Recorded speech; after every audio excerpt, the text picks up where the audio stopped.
This is section 12.3, and this whole section is on preparing the payroll records. And it's pretty short and sweet, so that's nice for you guys. The payroll register is just the business form that we use to record all of our payroll information. And remember that the payroll register is for one pay period. It summarizes the payroll for one pay period. Then the next pay period, you'll have a new payroll register. It shows the total earnings, all the withholdings, and then the net pay. So your total earnings minus your withholdings is your net pay. And it shows it for all of the employees. So Hobby Shack is going to prepare a separate payroll register for each semi-monthly payroll. So here is an example of, we're just going to go through it here real quick. The first one is they put the pay period date. So in this instance, they have December 15th. Then they're going to put the payment, the actual payment date. So over here, this is the date of the payment, the day that you actually paid them. Those two dates in this instance are the same, but understand that they could potentially be different. Then you have the employee's personal data. So here is this person's information. Then you have their actual earnings. You'll see up here is earnings, and you'll put in their regular, their overtime, and their total, which you're going to get because we figured that up in sections prior to this. Then you're going to take all of their withholdings. So the first column for the withholdings has the federal income tax withheld. So that's right here. The next has the Social Security tax withheld. This one is the Medicare tax withheld. This is any health insurance they may choose to have. And these are any other deductions that they may have. Then you're going to add up all of those deductions, and you're going to have their total here of all the deductions.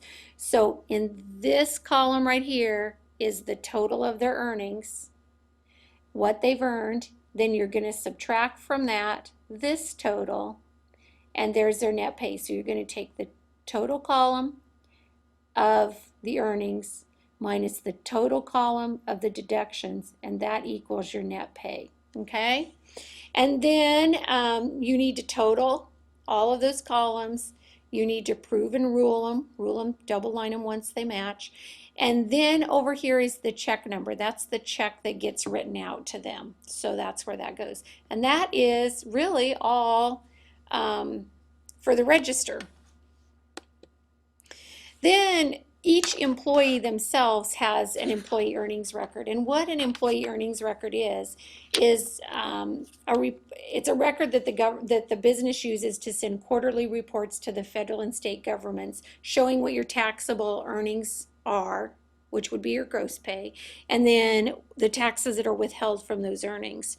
So to do that, each employee has an earnings record. So I have one, Emily's mom has one, Libby's mom has one, using the school for an instance. So the school has an individual earnings record on each of us. And that's where they're going to record the information they need to put on those quarterly federal and state reports. This is going to provide a complete record of all the payroll transactions for one employee. So that means I have a payroll record. It has all of my earnings, all of my deductions. Beth has a payroll record, all of her earnings, all of her deductions separate.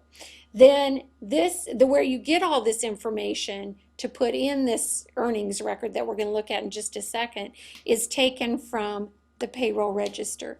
So you'll see the payroll register that we just talked about with all the information. Now here's the earnings record. So we're going to have the last day of the quarter written on it because we're going to do these quarterly. Then we're going to have all the employees' personal data, which is going to be up here. Name, sex, employee number if they have an employee number, all those kind of things. Those are going to go at the top. Okay, then we're going to have their beginning accumulated earnings. So if this is done in the first quarter of the year, which would be the end of March, because there's 3 months in a quarter, the end of March, it would start with 0.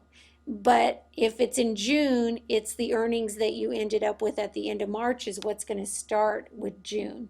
So that's your beginning accumulated balance up to that time. Then you have the pay period.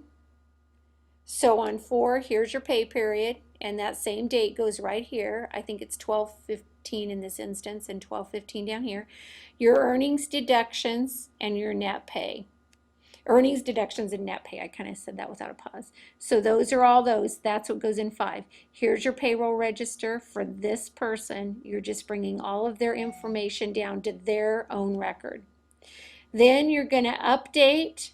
Number 6 right here is updating this information. So there's your new total. And then you're going to total and prove everything and make sure that everything matches up, just like we've done all throughout accounting.